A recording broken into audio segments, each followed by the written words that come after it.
And now, Bobby Fischer, you dog, queen to e8. Bobby Fischer, one of the greatest players of all time in the history of the game, playing one of the craziest queen sacks in the history of the game. But how did we get here, and why is this move so freaking strong? Well, let's go back to the very beginning. In the game, Bobby, playing as white, opens 1e4, and his opponent, the legendary Grandmaster Pal Benko, plays 1e5. And by the way, this game took place in the 1965 USA Championships in New York. Now, from here, Bobby, this guy is a die-hard 1e4 player. He goes for the absolute main line here after 1e4, e5. That is knight f3, knight c6, and then 3, bishop b5, the Ruy Lopez opening, his favorite opening after 1e4.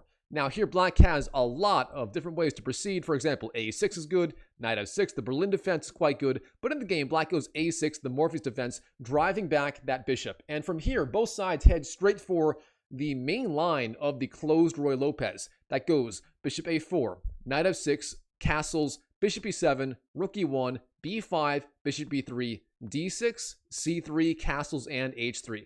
Now, if you're a beginner, don't worry about all of those moves. They're all very, very standard in this opening. There's a lot of theory there, but this is the main starting point of the closed Ruy Lopez. And from here, White's idea is super simple. He wants to go d4, getting a massive edge in the center, and from there, potentially go knight b d2 to f1 to g3, reinforcing the center with a very strong knight on the g3 square.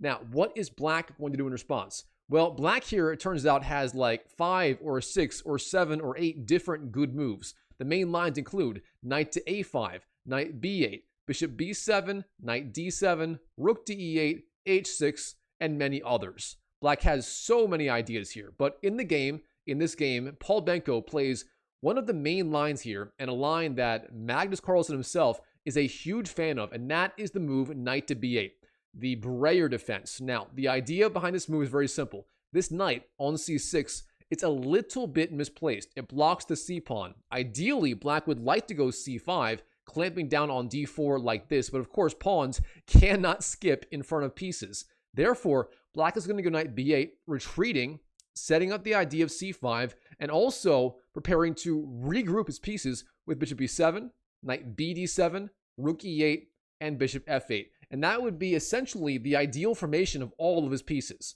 All right, from here, White goes d4, seizing control of the center, a good move. Black goes knight b d7.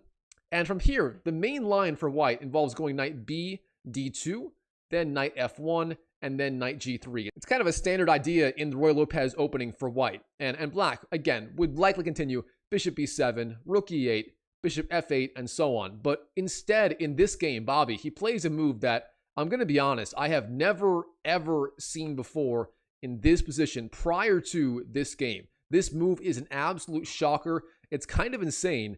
And it's the move knight to h4. Bobby, you dog, what are you doing here? What is the idea behind this move?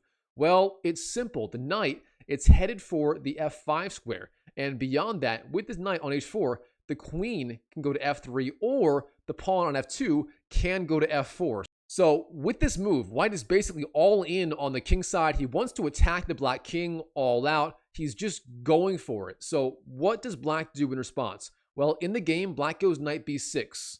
A decent idea, trying to pressure, for example, c4, opening up c4, opening up this diagonal for the bishop. A decent idea overall, but it's also a little bit slow. In response, Bobby, he plays the move knight d2, a good move. Of course, if you go to f5 right away, the bishop on c8 can take the knight. That is part of the idea of knight d to b6, pressuring f5 with the bishop. So instead, knight b d2 develops the piece. Easy peasy lemon squeezy. In response, Black goes c5, pressuring the center.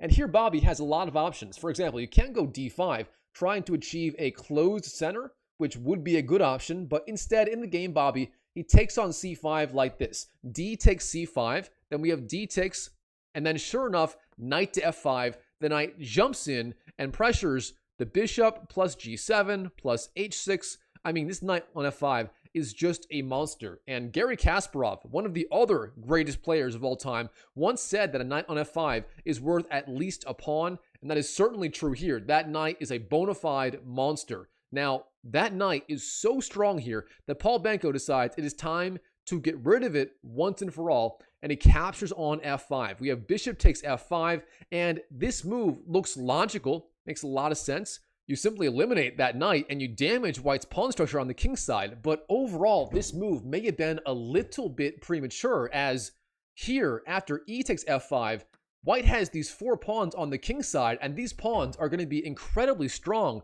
I mean, you can imagine at any point here, the g-pawn could go rolling down the board, and white may be getting a huge attack on the king side.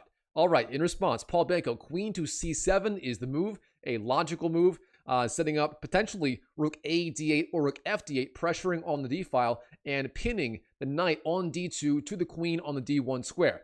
Now, in response, Bobby, he does not worry about this at all, and instead, he just continues with the attack with the move g4. Bobby, you dog, you are going for it on the king side all out. Black goes h6, trying to slow him down.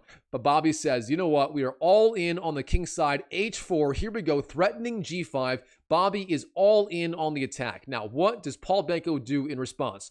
He has a lot of options here. For example, knight to h7 is one idea. Knight e8 is one idea. Knight to, let's see, d5 is one idea. All of these moves get the knight out of the way of the future g5 advance, and therefore guard g5 with the bishop, stopping g5 once and for all. Instead, though, in the game, black, the move is c4, expanding on the queen side and driving back this piece on the b3 square. So, in response, bishop c2 is the move, and then we do have knight to h7, the best move on the board, guarding g5 with the knight as well as the bishop, plus the bishop on e7 now pressures the weak pawn on h4. So black here getting a tremendous amount of counterplay against the white pawns on the king side. But Bobby, he's not phased. Knight to f3. He defends h4 with that knight. Bobby has everything, and I mean everything, under control. And now this right here is a critical point in this game. How is black going to slow down the white initiative? After all, with the move knight to f3, not only does white guard h4, white also sets up the idea of g5, as now both the knight and the bishop on c1 defend the g5 square. Therefore, g5 followed by, say, g6 or even better, f6 is a very real threat. So what is black going to do in response? Well, here, Pal Benko, he plays the move f6, the good old-fashioned Ben Feingold counterattack before, actually, no, Ben wasn't alive back then.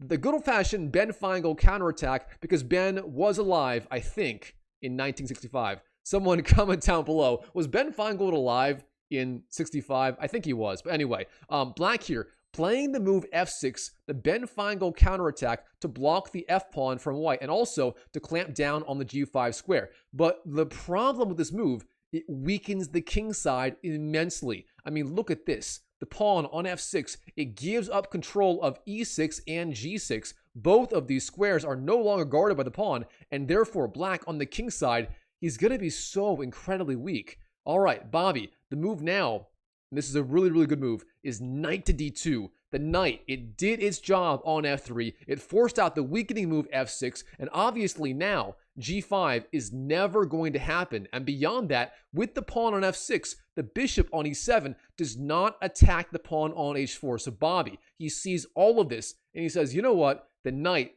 it did its job, and now we're going back to d2, intending most likely knight to e4, threatening all of these squares, or perhaps knight f1, and then e3, and then d5. A brilliant move. All right, black, rook a d8 is the move, sliding over with the rook. A logical idea, pinning the knight on d2 to the queen on the d1 square. In response, Bobby, he plays the simple idea of queen to f3. And this is the other idea behind knight d2 played a move earlier. With the move knight d2, f3 is now freed up for the queen, so Bobby finding the ideal placement for literally all of his pieces. All right, Pal Benko, what do you do now as black? Well, it turns out your position, it's not that good, and you kind of have to sit around and wait and not do much yet. Therefore, the best ideas for black include rook d7, or perhaps a5, or perhaps king to h8. No matter what you do, you kind of have to sit around and wait a little bit. There just isn't that much that you can do actively yet as black. Now, instead of that, black here, he plays the move h5. Now, this is a colossal mistake. I mean, black here is trying to force the move g5, Of course, black has g5 on complete lockdown. If you go g5, that would be a huge mistake, as then black takes twice like this, and he gets a fantastic game. Now, instead of that, Bobby here, he plays the strongest move, and that is simply g takes h5, winning the free pawn on h5. Now, Pal Benko, he must have seen this idea, and he must have thought, with the pawns on the h file, those pawns were simply too weak, and therefore black should be okay. But the opposite is true. Those pawns are battering rams in the king side. They're going to h6, h5, then h6 again, and white here is going to get a devastating attack. All right, in the game, black, knight d5 is the move, centralizing the knight. A good idea, but Bobby does the same. Knight to e4. The knight jumps in and pressures all of these super important squares in the black camp.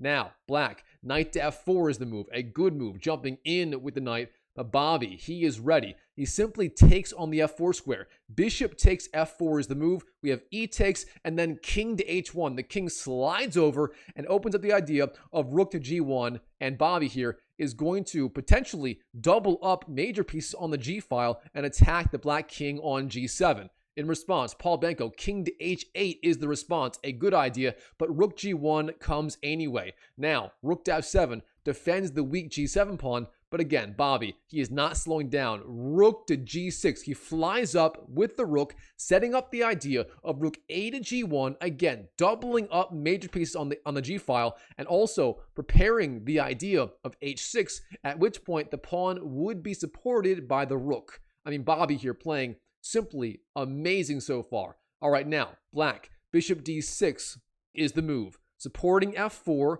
and trying to defend along the 7th rank like this. A decent move, but here Bobby, rook a g1 comes anyway. Now here, bishop f8 is the move. Pal Benko going back and forth with his pieces. There's just not that much that he can do here. And Bobby, I mean, he has everything 100% ready.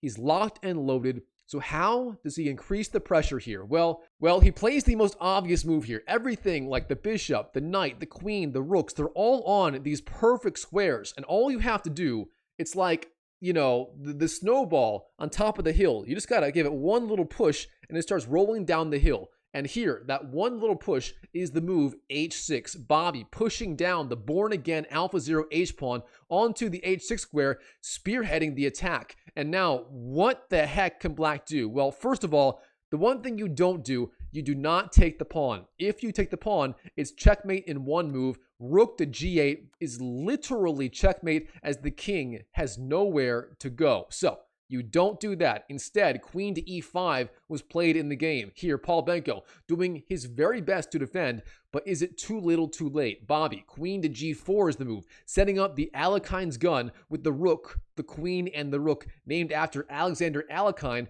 one of the greatest early chess players in the history of the game. Now, black, rook d to d7 is the move, doubling up pressure on the 7th rank. But Bobby, this guy does not mind. He just plays a simple waiting move, f3, supporting that knight on the e4 square. Bobby has everything under control. All right, now, Pal Benko, bishop c5 is the move, and Bobby, he takes the moment to simply capture the bishop. We have knight takes c5, a good move, queen takes c5, and then finally, everything is ready for the breakthrough on g7, and here Bobby, he simply takes on g7 like this. Rook takes g7, now black takes, and white takes back with the h-pawn. Of course, you don't take with the queen. If you do that, you lose the queen on the spot and likely the game. So instead, h takes g7 is the move. The king goes to g8, and now Bobby, he's up material. He has effectively these two free pawns on the king side, the extra g-pawn and the extra h-pawn. Otherwise, both sides have 2 pawns here,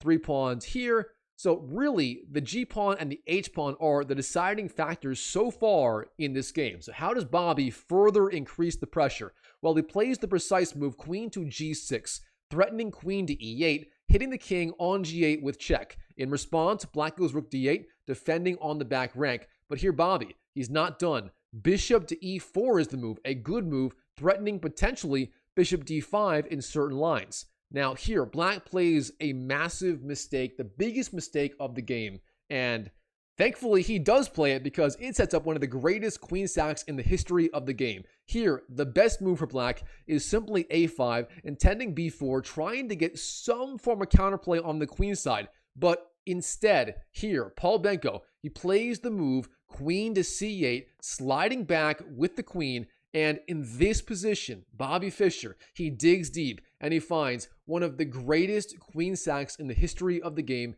queen to e8. What is the idea behind this move? It's very, very simple. If you take the queen like this, rook takes, then the move is bishop to d5, attacking the king. And get a load of this. The pawn on g7, it is supported by the rook. You can't take the pawn, but you also can't go here or here, as those two squares are controlled by the pawn, as is f7 by the bishop. That means the only thing you can do is move the queen or the rook. Now, if you move the rook to block the attack, the bishop takes with check and attacks the queen, and you win the queen like this and the game. Instead, if black goes, say, queen to e6, obviously you take the queen, and again, the only way to not get mated is to capture on e6 like this, and in the end, white, one way or another, will win the game. For example, now the threat is simply, if like a5,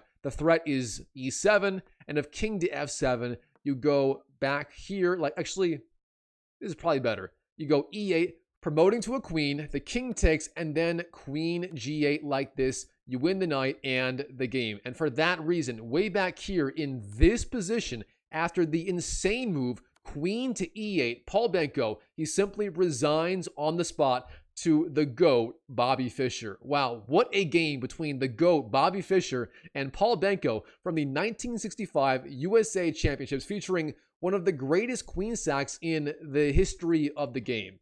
All right, Chess YouTube, hope you enjoyed this video. If you did, smash that like button and comment down below what you thought of the game.